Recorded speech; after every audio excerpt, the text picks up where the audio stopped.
1v1s are just really, really fun because it is a 1v1 battle. You know, there's no outside, there's no jungle, there's no like other laners roaming on you. It's just a 1v1, and it's also a lot about strategy and preparation. What champion are you going to pick? How are you going to play this champion? And there's just a lot more going into it than just one player facing another. There's a lot of knowledge. Welcome back, everybody. As we speak, Team Fire's jungler Karsa is getting ready to go one-on-one with the LPL's Clearlove for Team Ice. As a reminder, in this 1v1 tournament, you will duel until you get the kill on your enemy 100 CS or you get the tower to die, and the points are awarded to the top 4 in the end, with 150 points for number 1. Let's take a look at the bracket to see the matchups that we've got here today. We had a lot yesterday. Now we're into the round of 16, starting off with Karsa Clearlove, and then, well, good things possible for Fire to make up a lot of points here. Yeah, I mean, first of all, they're guaranteed one player in quarterfinals because Prey and Madlife are playing each other. Otherwise, it's like Bjergsen, can he beat Kira, can Karsa take their Clearlove, and suddenly Fire can have a lot of people going into the quarterfinal. We just have to see who adapts the best, because we saw so many games yesterday, and it was like everyone tried to adapt later on. They realized that Grasp of the Undying was very strong, and playing AP champions is very difficult because of like Hexstring and so on for these AD carries. So maybe we're going to see more AD carries now and less AP. It's kind of the optimal way to win the game is going for the 100 CS rather than going for the more exciting, more risky way of actually killing your opponent, which is a lot of Grasp of the Undying. I think that trading is undervalued in this 1v1s. Like trading and pushing is more worth than actual all-inning, because all-inning is so risky because you're going into his minions, and then it's like just up to... The first few wave of minions tells a lot. Yeah, the one that gets level 2 is usually the one who gets the push going, and then he gets like the minion lead, and he forces the opponent to, at some point, have to trade badly, and then he wins from there. Even in like Kazing's matches, he was losing higher in the CS department and the HP department, but his opponent got greedy and went for all-in and got a tower shot.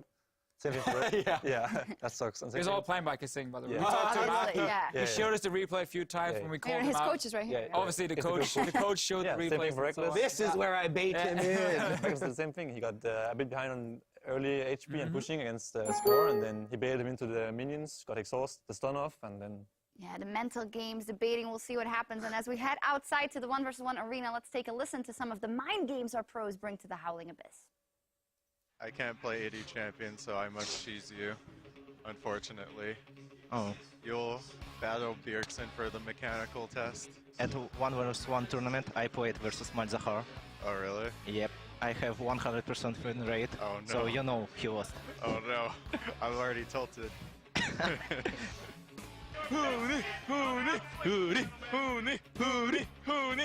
Will you take Flash? Flash no. and Ignite?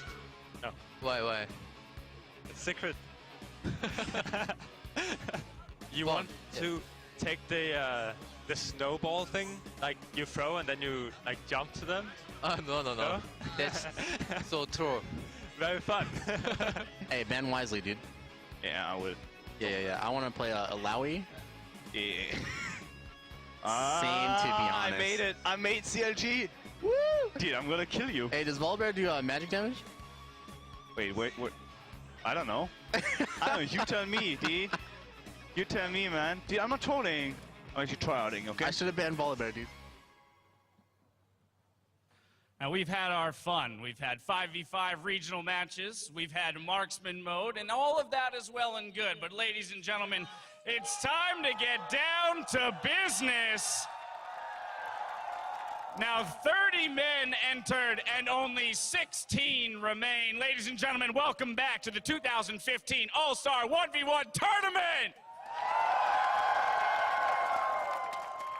Now, we went over this yesterday, but just a quick reminder, we do have a set of guys preparing for their match while the current game is underway, so do me a favor, ignore them while the game is taking place.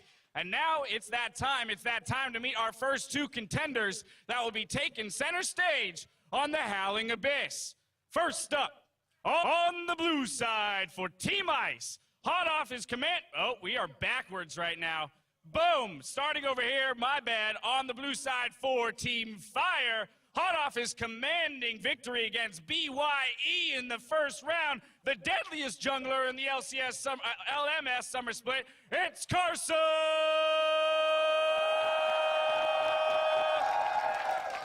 And his opponent on the red side for Team Ice, with a win over the world's MVP under his belt. Give it up for Clearlove! All right, gentlemen, lock and load. It's time to go. Thank you, Dash. Hello, everyone. I'm Richard Polscam, and joining me to call day 2 of the 1v1s is James Stress O'Leary, my partner in crime from the EU Challenger Series. Man, am I hyped to get into this game. I'm super hyped too, Pulse. It's now the round of 16. This is where at IWCA we really started to see some of the meta develop a little bit more, see just who was paying attention to the 1v1s and didn't just kind of stumble away through the first game. So I'm looking forward to this one. We haven't seen Casa play yet, but Clearlove yesterday came out with the brand. I tried to cheese you with brand. It didn't work for me. No. It worked really well for Clearlove, though. Yes, it did. And basically, from what we learned, you just pick Heimer into it, and then you cheese back. But no, it was super good. He played up against Lissandra, and Lissandra didn't really do too much, kind of just queued the wave, and then Brand just went for the damage. We're going to see what he's going to go for here. Casa coming in with the Kindred ban first off. So pretty standard from what we've seen so far, Stress. Yeah, very, very standard. So for 1 versus 1, you get 3 bans each, and then it's blind pick. So for those of you that this is the first 1v1s you're tuning into, that is exactly what is going on. Sometimes we get serious bans, sometimes we get team bans, just like the CLG you heard Amazing talking about. So bit of a slow start on the bans. Casa's trying to feel things out. Clearlove does not want to deal with the Draven this early on himself. We saw a couple of Draven bans yesterday, actually. Yeah, and we also saw Bjergsen play it. Actually did really well. He went all in on the level 1 and then hit the level 2, immediately went in with the standard side with the E, got the knock aside. Very difficult to play against. That's going to be taken away. Caitlyn comes out as the next ban coming in from Casa, and then Callista from Clearlove. Now there's 10 ice players remaining, 6 fire players remaining. And in this one, it will be fire versus ice. But as we get later on, there's a double fire, which will be Prey and Mad Life, and then Rookie and Lex will be ice and ice. So right now, fire not looking super good compared to ice. Not right now, but there's still a lot of time. But speaking of time, these players are using pretty much all of the time for their bans. Pretty surprising, actually. I would have expected them to come out all guns blazing here, and all guns are off the table because it's pretty much all 80 carries that have been banned apart from that Lulu. And I was going to say the bans aren't surprising, but Ziggs, that is surprising in this kind of matchup. Yeah, it's super interesting because remember in the first day everyone's like, the junglers are going to be crap in these 1v1s, and then he comes out, dunks Marin in 1v1 with Brand and Lissandra, busts out the Ziggs in this 1v1, Clearlove making a name for the junglers so far, and there's that Ezreal locked in as well. It is Ezreal locked in. We saw a couple of games from Ezreal. Huni did not do too well yesterday into Callista, but I want to go back to that Clearlove versus Marin matchup. That was the MVP of Worlds, getting taken down 1 versus 1 by a jungler. Junglers had almost no success in IWCA outside of Carbon, so I'm excited to see what Clearlove will bring to this. Yes, he's going to have a lot of trading potential with the auto attacks very early on. The short fuse passive from Ziggs is going to be able to deal a significant amount of damage, get that early push going, and I feel that that might be the angle that Clearlove's trying to take here. Yeah, but versus of the Ezreal as well, I'm really interested to see how this works, because we saw Huni bring it out. He went for further of battle, didn't do so well, went for the level 2 all-in. What mastery does he go for? Because of course you can also go for Grasp, which are the 2 major ones coming in for Ezreal.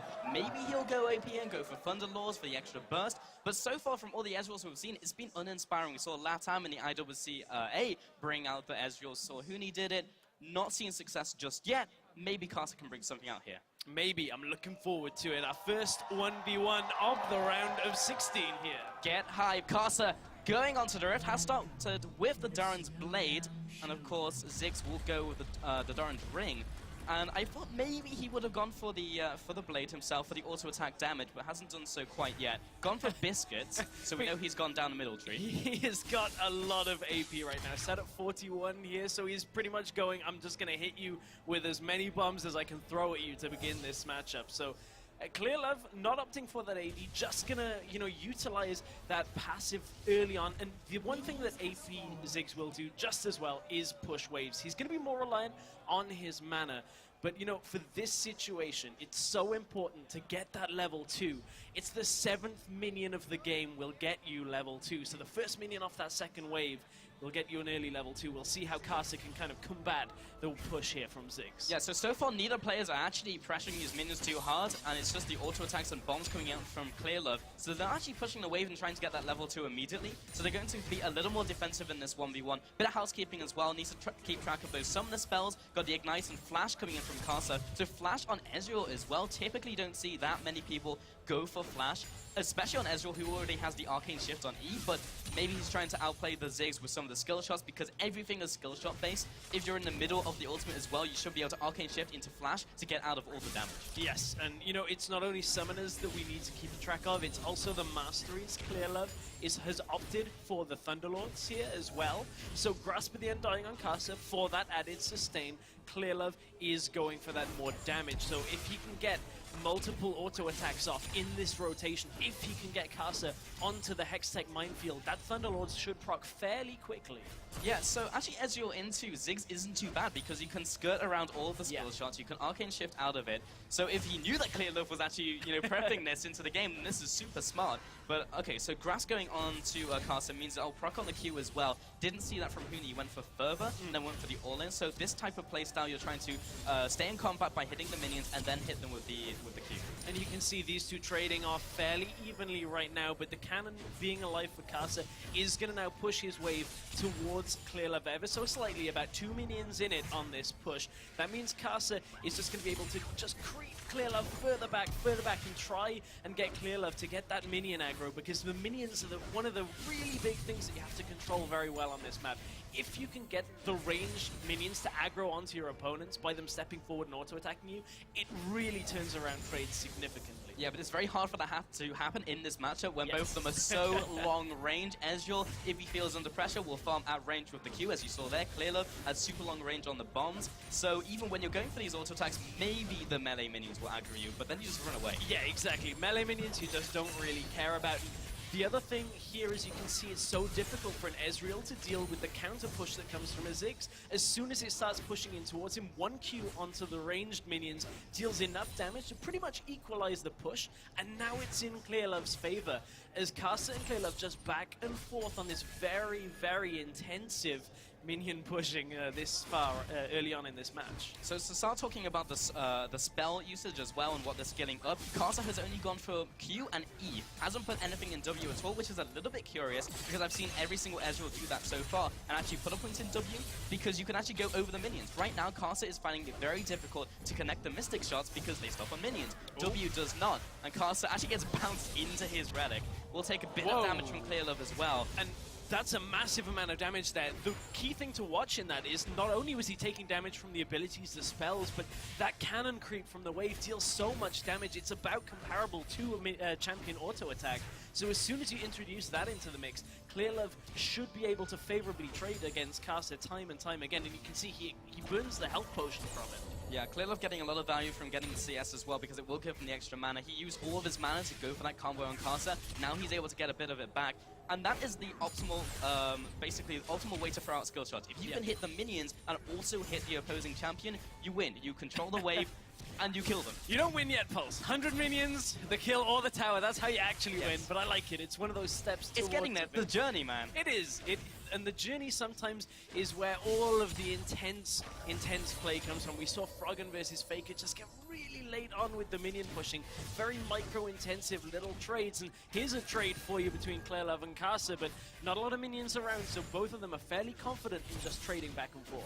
Yeah, so far, they're literally just trading. So when they go back to base, I'll be interested to see what they pick up, because so far, we've seen a lot of AD carries go for Hex Drinker into AP, to go for those all-ins. Level 6 hit by both of the, I want to say mid laners, and I guess it technically is the mid lane, but both of them are now actually going for a trade. Karsa going up against these minions, but taking so much damage from both the cannon minion and that stray caster creep. Goes for the relic, goes for the all-in as well. Clearlove dropping low, the barrier has been popped. Both ignites go down. Karsa tries to cut the vision, incredibly low. Karsa doesn't have the mana. He can't get it! We'll go for the relic.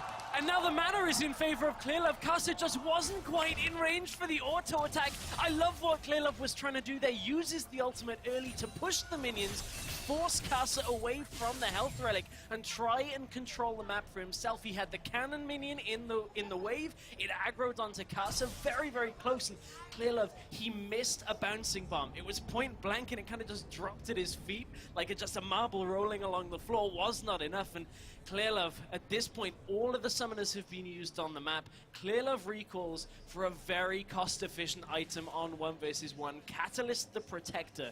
Not only do you get the tanky stats, not only do you get the extra mana, but on the level up, the regeneration effect that you get, the health, the mana bag, is so, so good. Yeah, now he wins the sustain game up against Kasa. Before, we've seen double Catalyst picked up in the Froggen versus the Anivia matchup with Froggen Faker. We saw both of them pick up Catalyst at the same time. That was very important. This time we have AD-AP matchup where the Serrated Dirt comes out. So we'll be looking for more of those trades versus Clearlove and try and chuck it down earlier. Because if you get into a sustain fight, Clearlove's going to win with the Catalyst. And this game has been pretty close. It's been back and forth on the CS difference since the beginning of the game, as Kasa didn't get a lot of damage off at first. Yeah, he's still following up onto Clearlove. Will get the relic, but is in range to continue getting hit by these Mystic shots. That is where Kasa can reign supreme in this 1v1 matchup. When there's no minions to block those Qs, there's nothing Clearlove can really do apart from waddle away and take damage. However, at this point, it's the mana you also have to look at. Kasa goes behind the minion wave. Yeah, he doesn't have any mana to really follow up here and also use the Arcane Shift, so he's not going to be going any further on this one. And Clearlove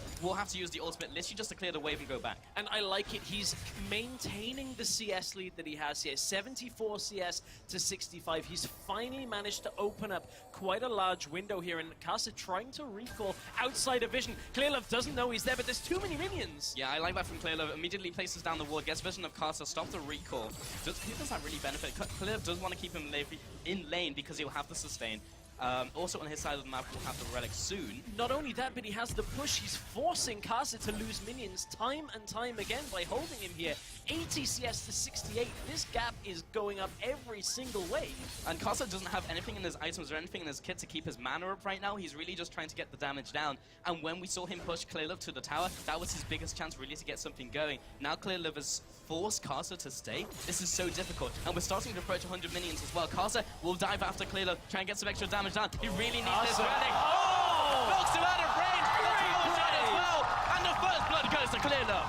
Really, really well played by Clearlove. That's one of the drawbacks of playing Ezreal for Kasa, is to get most of your damage, you have to bypass the minion wave, go past the range creeps. And there was really nothing Kasa could do. He had to try and do something here, and you can see, watch for that satchel charge. Brilliant placement. Knocks Kasa away.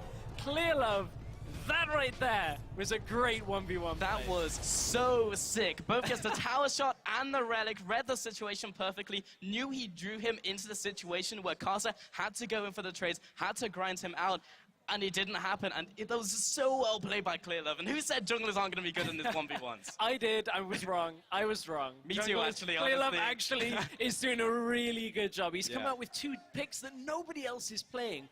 First, he brings the brand, and pretty much all in Lissandra manages to get Mara. Now he brings out a Ziggs, controls the map wonderfully, brings Kasa into danger, and really shuts him down. That was a great, great 1v1. That was fantastic to start these off. We've got another 3 to go as well. I'm so excited for this. We have Kira Bjergsen up later as well. Madlife and Prey should be exciting. Rookie and Lex will be closing it out. So many good matchups to come. Yeah, so many good matchups. And, you talked about Kira and Bjergsen.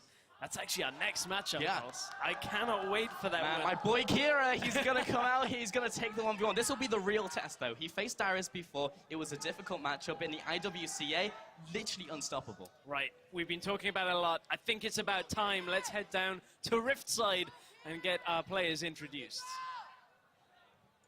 Thank you, gentlemen. You said great. You said fantastic. I say insane. I couldn't have asked for a better 1v1 to start us off. What about you guys? What do you think? There it is. There it is. Well, let's see if we can keep the momentum rolling into our second matchup of the evening. And to introduce our players, starting on the blue side for Team Ice, representing the CIS undefeated in his last 6 1v1s, it's Kira!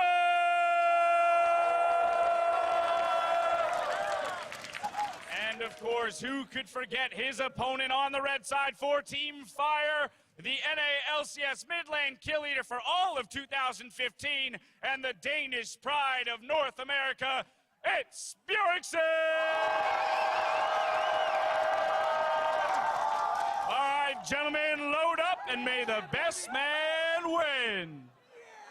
This is the set right here. Kira up against Bjergsen. This is going to be incredibly hype. Draven was picked up before by Bjergsen, and Kira, he managed to get Caitlyn again. And from IWCA, don't give him Caitlyn, don't give him Lucian. I want to see Bjergsen ban out both. However, I think Bjergsen should do. I think Bjergsen is such a big test now for Kira. I actually think Bjergsen may even be the favored matchup here. Yes, Kira has a lot of experience, but you talk of experience. When it comes to a player, this to me is the equivalent of, I don't know, something like Aldo McGregor from the MMA world that takes place this weekend. You've got Bjergsen, he's a mainstay, man. This is his bread and butter. Those mid lane matchups, he takes them whoever you put in front of him. So Kira has his work cut out. And this is all about mechanics, but also about adaptability. And no one has adapted better than Kira out of WCA versus Bjergsen. I need to see what else he's brought. Because Draven as well, as an AD carry, definitely is different from the mid laners. Haven't seen too many mid lanes come in because most of them are kind of like the melee ones that are kind of good. We saw Westall bring out LeBlanc as well. All the bans have come through so far, Stress. Urgot, Draven, Kalista, obviously target ban against Bjergsen, and Caitlyn, Kindred, Quinn comes out. Lucian is available. Kira picks it. Before, we've seen people try to bait him into picks. It didn't work out. Bjergsen's going to match fire with fire, being on Team Fire, and go for the double Lucian. But man, you know, you saw the smile on Bjergsen's face. He predicted this. Yep. He knew this was coming. This is the matchup he seemingly wants to play. And if there's one way to beat, you know, the person coming into this bracket that could potentially have stamped their name, it's play them at their own game and beat them. Yeah, it's like you said, it's all about those mechanics, and Bjergsen knows if he's stuck in a 1 versus 1 where it's all about skill, no extraneous factors, plus those it being in a mirror matchup with Lucian, if he has something up his sleeve and just knows, you know, gets one more auto tackle, one more double tap, he'll take this 1v1. It's so big. And right now, we're in the mirror match. Rune's Mastery is going to be so important. I'm expecting double Grasp of the Undying. We'll get a sight on that as we go forward into this one. However, the summoners are different, so we're not in a pure mirror. We have Exhaust Barrier for Kira and Exhaust Ignite for Bjergsen. So there is a difference already as we head onto the Rift. Yes, there is. So Kira pretty much exclusively basically used to go for Ignite Exhaust and has gone into the barrier this time. So we'll have to see how that dynamic shakes out as we get through this one. But getting onto the Rift for Kira versus Bjergsen. This is the game out of this set, Stress, to watch. And already Kira gets the dominance over that bush and takes a hit at that ward. But Bjergsen was just slow to the punch. And all that ward now does for Bjergsen is know, oh, Kira's in that bush. Okay, that's exactly where he should be anyway. So the ward for Bjergsen doesn't do too much, and it allows Kira to now get the first auto attacks off onto the minion wave as it pushes in. We talked about runes, masteries, what would be different. There is a difference here between these two players. Kira has got 7 extra armor, whereas Bjergsen is running flat health. He's got an extra 100 health coming out at the start of this matchup, so there is a big difference. You can see the damage Kira putting down onto this first wave of minions already, rushing for that early level 2. Yeah, okay, so Grasp coming out there. Did you say both have gone for Grasp in this one? I will double check. Okay. I believe so, yes. They both have the indicator. All right, so Kira trying to get this down. Basically at the same HP, trade comes across, both lands the piercing light, and one more auto from Kira, but takes some damage from those caster minions. Bjergsen actually pushing up here, lands another piercing light, trades back, another double tap. Literally auto for auto, but Bjergsen getting a slight advantage in this 1v1. And one thing you want to keep in mind is... Level 2 from Kira. He will jump in. Bjergsen responds as well. Gets a double tap from the passive, layers it, and weaves it between his passive and his spells. And again, kind of comes out even, but Bjergsen still slightly ahead. Yeah, and at this point, the experience between the two is fairly even right now. You can see Kira will be able to get the push on towards Bjergsen to begin this one off. 3 minions in the wave, so Bjergsen wasn't quite able to answer that, but he has the added health, and Kira has to dodge around from Bjergsen. Yeah, Kira cuts the vision, goes into the bush. Bjergsen responds with some more autos, backs off to the vision once again into that bush. There's taking damage from that cannon minion on the way out. That was actually huge, and that's really what pushed the health advantage in Bjergsen's favor. We're coming up to the point where health relics are going to be available. Jumps in, gets the barrier down, there comes the exhaust. Which summoners will come out ahead? It's going to be Bjergsen in the 1-on-1. Bjergsen, just with the help from the masteries earlier, is able to trade more effectively into Kira to begin. That extra 100 health, way more effective than 7 armor in the first few levels. And here's the kill moment once again. Bjergsen knows it. He doesn't even care about taking the aggro from the minion wave. Enough damage with the ignite, burns through the barrier with the auto attacks. Bjergsen takes down Kira.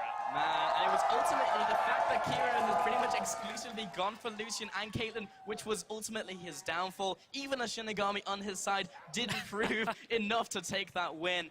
And man, Bjergsen looking so hot off the rift. Yeah, I mean, man, that right there was just exactly how to put a game plan together of, I'm going to let him pick his pick, and then I'm going to pick his pick, and I'm going to have a different setup. That is such a crucial factor.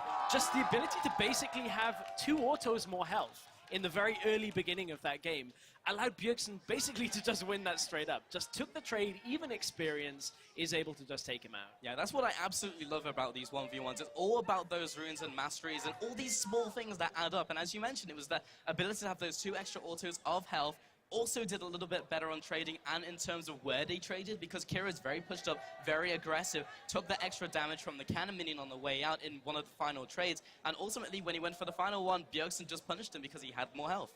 He did. That was a real quick 1v1, and the first time we've seen Kira lose in like 7 1v1s, so good pick-off for Bjergsen, but we move on towards our next 1 versus 1. This, I wouldn't say it's a grudge match, but Prey and Madlife, man. They're opposite sides of the rift. Only 2 of them are on the Howling Abyss. We're going to have to find out which one of them really carried that lane. We are indeed stressed. Well, we're going to go and send it down to Rainbow Dash to set up the next game. Now, if only I did have a few more colors in my hair. How about that? Bjergsen taking down the IWCA 1v1 champion there. And not to be outdone, though, next up, we've got a couple of guys who are very familiar with each other, no doubt. Starting on the blue side for Team Fire from Korea's LCK, looking to be the predator in this matchup, it's Prey! And his opponent on the red side, also representing Team Fire. He showed he's not afraid to step into the AD carry role yesterday with his win as Lucian. Put your hands together for Madlife! All right, gentlemen, load up and lock in. So Prey and Madlife right here, both are actually on Fire, so we are going to get someone from Fire going through. Already we had Bjergsen as well, so we will get 2 Fire coming through, and with another Ice as well, so 2 of each from both teams. But so far, Prey took down Huni earlier. It was Ezreal and Kalista matchup. Huni went for the all-in. Prey didn't really do too much. And then Madlife as well, the Lucian up against the Monka. Yes, and we are already into picks and bans. So, pretty hype matchup, this one.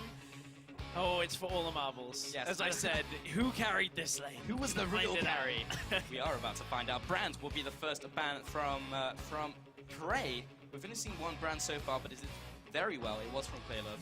Kalista will be the ban coming in from Madlife. It was what Prey took against Huni in the last matchup he had. We'll see what the rest will be as we get into this one. But of course, there are big priorities like Caitlyn, like Lucian, Kindred as well.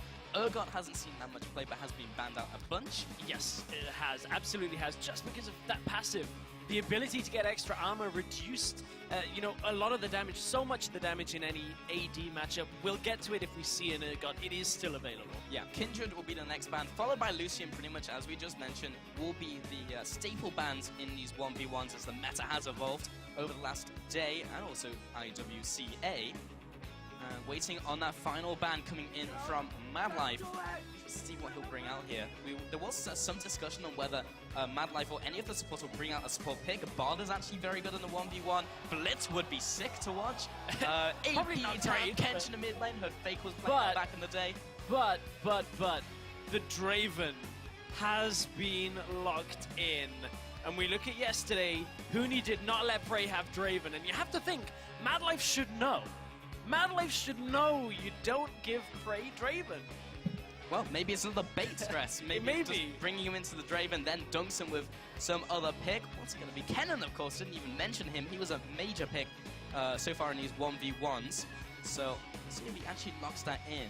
I'm not going to talk about summon spells just yet, as that can change as we go into game. Also, when you see your opposing pick, you will want to take some time to think about what you want to do in that matchup. Well, it is locked on the Cannon. So, one thing Cannon will have in this matchup is the ability to predict Draven's movement.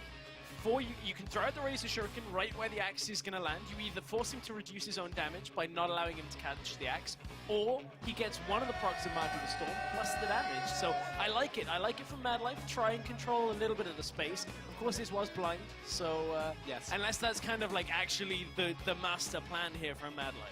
Yeah, I mean, that is one of the drawbacks from Draven. You're kind of scripted in where you're going to go, but at the same time, you have a lot of damage to make up for that. So it's all really about the first couple levels, trying to get the level up, and then Draven maybe trying to get in there and punish Kennen, because his level 2 power spike isn't quite as strong as Draven's. No, it isn't. And honestly, you have to kind of get to level 3, so you have all of your abilities available. That's when you can really start to punish people. You can still do it at level 2. We saw Reckless very effectively yesterday, actually winning the game without ever getting Lightning Rush, because he kind of won at level 2. So as long as you have the ability to Q and W and get the auto attack with the Mark of the Storm off, that tends to be enough.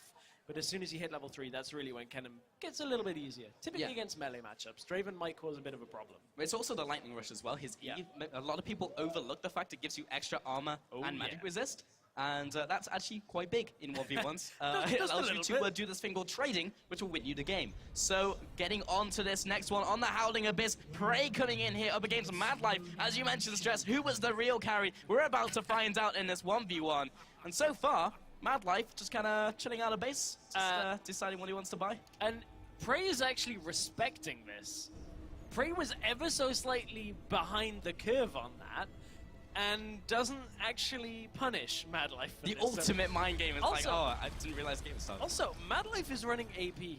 He is not running full AD, or, well, you know, he's going now for that hybrid style where he's going to get AP later but start with the Doran's Blade. We actually used to see this on Cannon a lot on Summoner's Rift as well, where you just have such good attack trading very early on. So Mad Life looking to just get that early push on with the Doran's Blade. That's why we see it. It allows you now to trade very effectively onto the minions, and you kind of just ignore a lot of the actual champion trading fairly early on. Yeah, so actually going with this setup as well, I expect him to max W over Shuriken, because it's very actually difficult to land that, as we saw. Will be stopped on minions in the same way that Mystic Shot will be in Ezreal. So actually just going for those autos, following with Electrical Surge will probably be what Mad Life is looking for, but Prey manages to get these minions down a little faster than him. Mad Life has actually gone for the W first, so is going for what we were just talking about. Ward goes down, cutting the ability for Mad Life to put vision. And look at Mad Life actually not looking to rush, but he's taking so much damage from it. Man. And Prey's going to hit level 2 first just to get the punish off, because Mad Life already took so much damage from the initial trade from Prey. Right, and this was Mad Life realizing he'd already lost that push, so he was conceding so much room just holding the empowered Shuriken as he is now, because he knows he's going to push into turret. The problem is, on this map, the turrets do different amounts of damage. The melee minions will die to 2 turret shots each without an auto attack.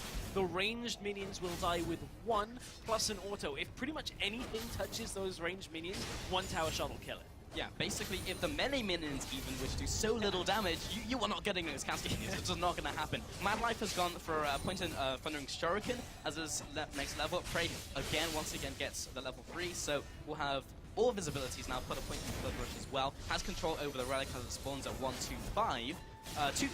2 minutes 25 rather, and 1:15 is the respawn on that. So Prey will be trying to camp over that when he continues to push up. Mad Life finally gets the auto down with the W follow-up, but the only way he's ever going to get the stun is if Prey is out of position for the Thundering Shuriken, or is in range for Mad Life to go for his E. Oh, this is going horribly wrong for Mad Life. He didn't get any of those melee minions there. He's still not 100% on last hitting under the turret. And normally, a couple of CS here and there, you may think, oh, it's not that much of an issue. But look at how many he's losing. Look at the gap that has already opened up. We're only on the 4th wave now, the 5th joining. 22 CS to 12 at this point. Mad Life is falling so far behind on the minion game, but he is starting to get some damage onto Prey, but it doesn't do too much this early on. Yeah, right now the win condition has shifted for Mad Life from keeping the CS even, to maybe looking for an all-in at level 6, trying to burst Prey down for the kill. Ooh, this is dangerous here. Ooh, Mad Life has gone past the minions. Gets the stun down, but he's in range of tower, so he can't really go all in on Prey. Prey may go back here in preparation for level 6 and just get some items under his belt. And Mad Life right there goes past the range minions, but is far enough that his auto attack doesn't actually drag the aggro onto him. So we got a little bit lucky that Prey kept moving back away, because otherwise Mad Life would have taken so much damage from those ranged minions. And right now, Mad Life just looking to set up the push, reset the wave, look to recall himself. Yeah, honestly, I felt like Mad Life knew that. I think he was pushing forwards enough that Prey knew he couldn't return damage onto Mad Life, and going for the trade regardless of minion aggro wouldn't have mattered for him. Prey, as you can see, any damage on those caster minions means you cannot get it if it's in the tower. So difficult. And yeah, that's one of those things where it's like, in those situations, you just have to be mindful of where the minion aggro is going to come from, because it will deal so much damage. And if a full wave of 3 range minions starts attacking you, every single attack is going to be the equivalent when the 3 of them attack as one champion. Okay, so Prey should be first to level 6 here as he's got a couple extra minions as Mad Life has only now come back into lane. Relic has spawned behind Prey, so we've got that to fall back on. Mad Life should be coming up a little later as he took that second. And really looking for this level 6 now, that's a major thing that will open up this game. Big minion push coming into Mad Life now. Will be very difficult for him to really push back. He doesn't have any AoE unless he can get in range for the E. Oh, that first minion, auto Q would have killed it. Mad Life couldn't quite get it in time either. Will get the second though. It's so difficult to CS here unless you can get the actual kind of angle on the Q and the autos in the right time. Mad Life's doing a better job now. As I say that, he missed one as the minions aggroed onto it, but you know, you win some, you lose some. Yeah, okay, so around 10 CS ahead now is Prey, and actually first level 6 was Mad Life. I was wrong on that one. Now Prey gets to level 6, and Mad Life may be looking to jump in here with the ultimate.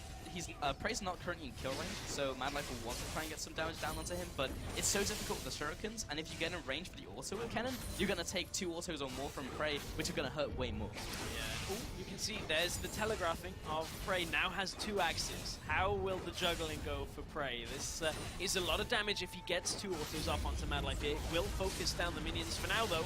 Taking so much damage, stand aside as well. I actually feel like Prey could have gone in for an extra auto down to Mad Life, but was paying respect, being so near the turret, also with the level 6 on Mad Life. But again, he's not in kill range, so definitely Prey could have gone for 1 more auto, maybe even 2.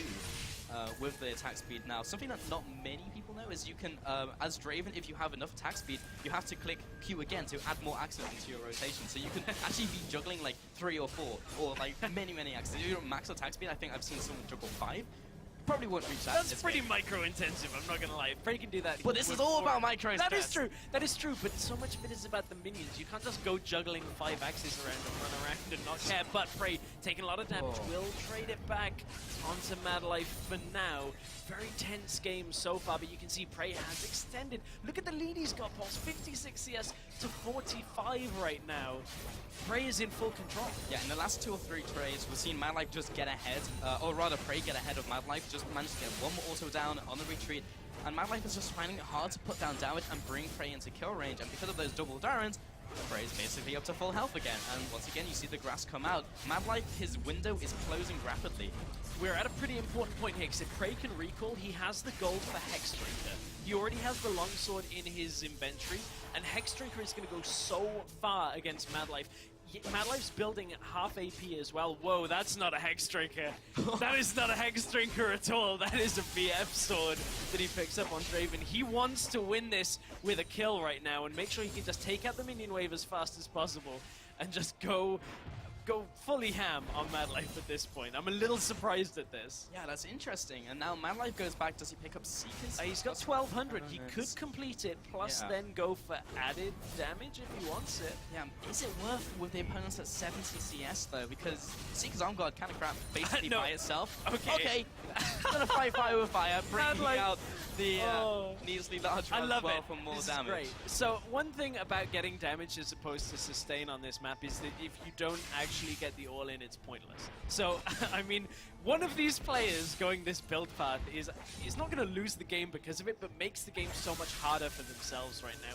If Mad Life can somehow get, a full ult channel off onto Prey, if he can get that W stun and then continue to just do damage, It could be okay, but I mean, Mad Life's in a tough position. Prey actually just needs to farm this out to win. So important, just right there, Mad Life took the relic at full health while he was down there, so that's been denied for Prey. So if Mad Life takes a fight over on Prey's side of the map, he won't have that to fall back on, and will be able to just go on this uneven playing field. I love what Prey did right there. He had 2 marks of the storm, so he actually backs off to try and get Mad Life to come into W range. The same's going to happen again. Look at Mad Life trying to come out of Fog of War just to proc the stun and follow up with damage, but Prey last time efficiently traded the auto back, will ult the wave just to make it push. He's going to recall. Yeah, he's going for the CS win. He's either going to recall here or just wait for the wave to reset.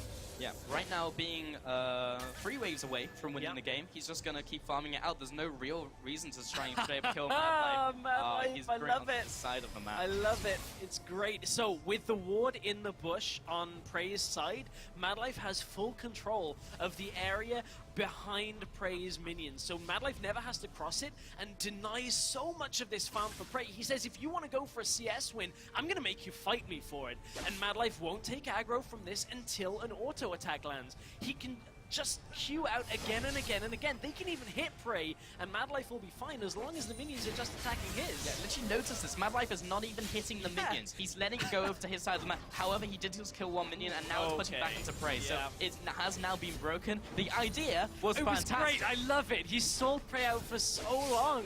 I mean, Prey, as you said, was only, 3, 4 waves away from winning this, and Mad Life is trying to game the system here. Stop Prey from getting to 100. Unfortunately, Prey is getting there very quickly. He still has a biscuit in his inventory. Here he has to go for the Great all-in. The E comes down, and Mad Life, he's just not in range, and the autos are raining in from Prey. Defensive ultimate comes out, but the exhaust as well. Gets Prey in range, looking for the last auto. Mad Life's gonna run away, but even if he goes back here, Prey is gonna be so strong in advantage in the minions. It may just end before Mad Life comes back. Yeah, Mad Life right now is, one more wave. As the wave joins, Mad Life can join it and try and force an all-in. He has the ignite, but he stayed in base for so long.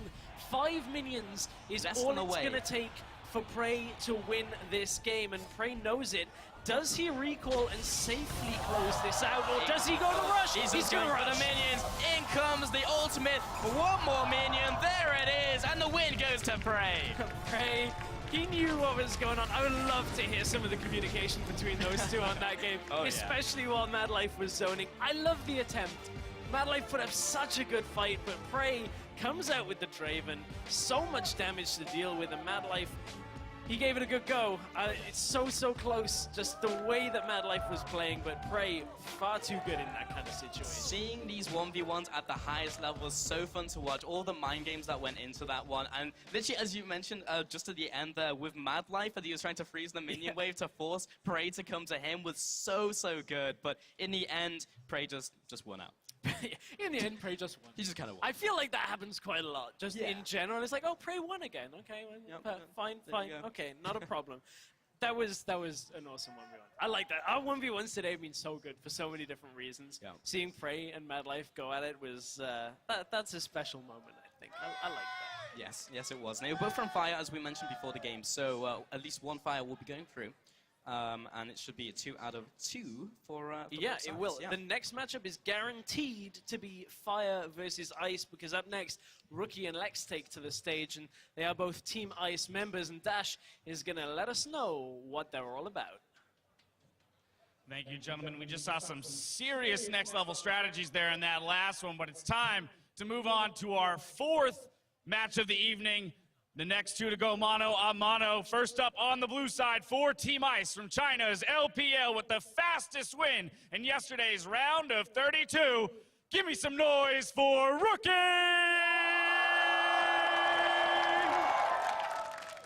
And his opponent on the red side, also from Team Ice. We saw him shut down West Doors LeBlanc, and he's here to take down another Titan.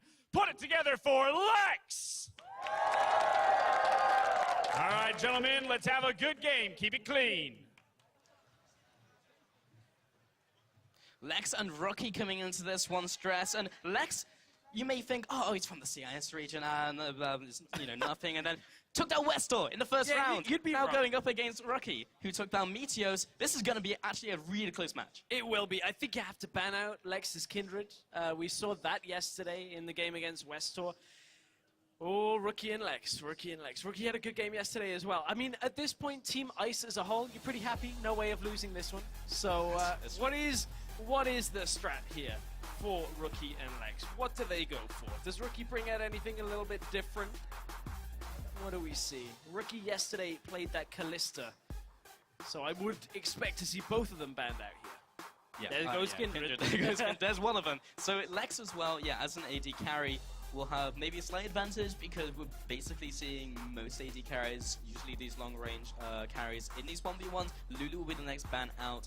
Haven't seen too much Lulu actually being played, seen a lot of bans. Yeah. It's super strong because you just build AD and just keep auto-attacking them over and over again. It's so difficult, and the whimsy, turning them into a squirrel, it's just like, you can't do anything. It's great. It's just like, oh, I have base shield health. Like, it's great. I can just shield myself. Doesn't matter whether I got AP, it's just a little bit more health goes on. Yeah, it's like having an AD carry and a support in one champion. And speaking of more AD carries, off we go. Quinn gone, Caitlyn gone. Not in this 1v1. Ooh, Corki gone as well. Rookie clearly saw Lex's performance in the 1v1. Lex, not the 1v1, the marksman mode. Lex didn't bring his Corki hat though. I'm a little disappointed. Yeah. I mean, I guess that would have given the game away. It's like, I maybe wonder draw what the I'm ban, playing. right? Yeah, exactly. I love it. I love it. Just strats to bait the ban. Oh man. Okay, so Lucian was the final ban, and Callista, is that locked in from Rookie? From Lex, not from Rookie yet. Yeah. Now, oh, it actually is. The timers have gone. So, it is both. Okay, it's a mirror. It's a Callista mirror. This is the only matchup in which we have two champions and only four real usable abilities between them. Since W and Ult. Together, not they have great. one champion. Yeah, together you can combine them to just Not double even in tandem yet. It's great. Oh, I see what you did. I'm looking forward to tandem, Yeah, actually. me too. That's going to be such a fun game mode when it actually comes up. But, you know, in this matchup, again, it's going to be summoners. We've seen Exhaust doesn't do too well against Callista, but what happens if you're Callista against Callista and you both take Exhaust? Is it both as useless as each other? Or does it suddenly actually become kind of a standoff of who exhausts, who rends first? Yeah, it becomes this really interesting mind game because it's like, well, when are you going to rend, and then I need to exhaust it just before that, and yeah, it becomes really weird. So we'll have to see who picks up which summoner spell, and it looks like it is going to be an exhaust mirror as well. So we are going to see the mind games come. It's like, when are you going to rend? When are you going to rend? Coming into this one is going to be Rookie and Alex onto the Rift. And the difference is Ignite against Barrier between the two of them. Both of them established the ward control. Both of them want to trade. Ooh, Lex. It was Rookie that rends first. Lex throws up the icon. And at this point, so I want to touch on the rune differences between the two because there are very minor differences here. It's Rookie has 3 extra AD, whereas there is a lot more armor on Lex. Lex is at 32 armor to the 23 here, and Lex has extra attack speed. So in theory, Lex can send out more spears, deal a little more damage on the rend here, but Rookie is going to have slightly higher base damage on his autos. Callista, however, remember, scales are 0.9 of AD anyway, so you're already conceding a little of that. Yeah, attack speed is usually a little more valuable. Already going for these auto attacks, a slight advantage to Lex, but the all-in comes in from Rookie. It's going to be the level 1 coming in here. One more auto, the barrier comes up, and it goes over to Lex! Lex gets it! That right there is another example of a mirror matchup where the runes decide so much of this. Also, Lex holding his nerve. Yeah. Held the barrier for so long. You can see between these two, good spirits between the two of them. Let's take it up. This one ended so quick. Early exhaust was the problem here. Lex was so high health that he had so much time to hold his barrier. Pops the ignite down. Exhaust goes down onto Rookie. Rookie had no choice in that kind of situation. He pretty much lost it at the first exhaust. Yeah, it all came down to the exhaust stress, all coming into that rend, and yeah, you basically took like a third of his health off. It was like so much damage. And Lex comes out, will continue to carry the banner for CIS. That was a great 1v1. We had 2 really quick 1v1s, 2 really, longer 1v1s, but that right there, Lex, just knowing the matchup in that situation, goes, okay, well, I got the barrier, I got the exhaust, and I just kind of survived through. Yeah, not just the matchup, but also the exhaust matchup, and knowing exactly when to exhaust, and as you mentioned, holding his nerve. in that situation. Rookie just lost it. He was like, oh, exhaust, press all opponents. I'm going in, boys, level 2. It just didn't work out, so yeah. That was, I mean, you gotta think if you're Rookie in that situation, you're like, I've got this, guys, I've got this. I'm gonna exhaust him. Oh wait, we're both Kalista. Yeah, that's not how it works. Yeah. Oh, I need to stack up the Ren first. Yeah. This is why Kalista in the mid lane doesn't happen. That's but true. Lex had the Lance an AD carry already. I know, right? Marksman mode in action. Basically, we have 1v1 marksman mode as well.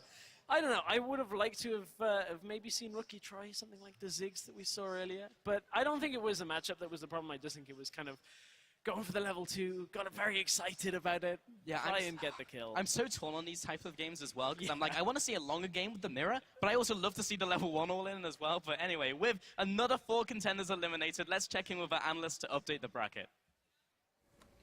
Thank you very much, Paulsa. Indeed, I also love seeing it when they go totally all in, and there were some really nice plays, actually, in this one. I do want to bring up the replay of Clearlove over Karsa. That was the first one we had. Let's bring that up, because that was some good mechanics from a jungler coming out. Let's run out the clip. I mean, it's a jungle matchup, obviously. I like what Clearlove did with their Ziggs here, just trying to push a wave early on, and then the all in. And it's all about keeping the W here, wait for the mistake. He gets the relic, and he gets a tower shot now on Karsa. This beautiful play by Clearlove, and he's been surprising. Yes, Bjergsen is in the next match here. The superfan won't be happy if Clearlove wins. The superfan. Yeah, and thinking about the Bjergsen matchup that happened with the mirror against Kira, that was actually really well played because the relic was going to spawn in 3 seconds, and the way that he dashed in is he dashed diagonal towards it, so no matter what, he was either forfeiting his life or he was forfeiting the relic, which forfeits pressure on the map. So I thought Bjergsen played that matchup incredibly well, and going up here against the victor of that, Clearlove, well, he's got his work cut out for him there. I think in the matchup against Kira, Bjergsen played the minion game really, really well. He was like hitting once, then going towards his own minions, whereas Kira kept going for the trades and then took so much minion damage in the long run. And then once Bjergsen got the advantage, he went all in at the right time. And yeah, I think the cues to the minion waves and how often he was landing those over Kira was a big factor. So it's like pushing, trading, not going all in, minions. It's like back and forth. You have to. Players just need to stop being so focused on I have to rush in and trade with a guy, because if you're the guy going aggressive, you'll always get more minion damage because obviously you're running through his minions. It's fine to wait. You can always just bait it out, clear the minions, then trade. Well, let's take a look at Prey versus Lex, though, because that was also decided for, Rookie versus Lex, because that was Kalista versus Kalista, and they just ran in, though. Let's roll the clip out. Who wants to take this one? Oh, this was actually really cool because it's the stack up here, and then it's Barrier versus Ignite. It's the difference, and then the Thunderlord. So he's holding it. Oh, so close to finishing him off there, but the Rend gets the Thunderlords as well and just takes him out. Just that whole nerves of steel being like, your Rend isn't going to kill me. Because he barriered. If he had not barriered afterwards, would have been dead, or if it had been one more stack, then he would have been dead as well. Rookie was a little bit too quick on the trigger there. With a lot of things. Rend, he's exhaust. Not the greatest player. Well, we're always there and we're looking at, oh yeah, well that was so good of him. He held this, he didn't do this. But, I mean, Niels, sometimes even in the actual game, you almost rely that much, I guess, on reaction speed in times that maybe you don't think in that moment, or what do you think happens? I mean, I think Rookie actually uses Rend while he was exhausted there. And also, I think that Barrier is better than Ignite in this kind of matchup, because Barrier actually takes more of damage as long as you get the full shield procced. So, yeah. Also, the Thunderlord is more valuable in a short trade, whereas the lifesteal one is better in the long terms. So, yeah. Yeah, actually, a mechanic that I want to go over that you were talking about where you're always going to take the minion damage now, that's actually a change that we made to minions in the call for help mechanic, where it used to be the person who's being attacked sends off a radius of if they're around minions. So if you're zoning them off of their minions, they don't get help. But now the attacker also sends off something that makes the minions attack them, even if you're zoning the person. So that's why we're seeing it, even if the person's so far away from their own minion wave, they're getting attacked, that person who's attacking them in the minion wave is going to draw that aggro, which has been a recent change in the last few patches. Yeah, it's been very important here in Handling Business. I do love how we see the meta of 1 versus 1 evolving, and the pressure is on as it is. More than half of the competitors are knocked out already. So Clearlove, Bjergsen, Prey, and Lex D will advance to tomorrow's quarterfinals. We'll find out who will be joining them later today for the lower half of the bracket. That also means that we already have an Ice and Fire and an Ice and Fire matchup in the quarterfinals. Clearlove, Bjergsen, Prey, Lex. So that pans out perfectly for us, at least very interesting. We are going to take a short break before we get to the second half of that 1v1. And before that, we also have Europe's All-Stars as they line up for Team Ice and fight for regional pride against Team Fire's squad from the LMS. We'll look at the matchup right here in just 3.5. Welcome back to the 2015 All-Star 1v1 tournament! Both Ignites go down. Koza tries to cut the vision. Incredibly low. Koza doesn't have the mana. He can't get it! Try and get some extra damage down. He really needs this relic.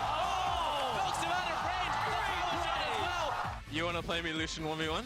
If you will not ban, I will pick it. Okay. Okay. Relics are going to be available. Drops in, gets the barrier down. There comes the exhaust. Which Solis will come out ahead? It's going to be Bjergsen in the 1-on-1. In comes the ultimate. One more minion, and the win goes to Prey. But the all-in comes in from Rocky. It's going to be the level 1 coming in here. One more ultimate.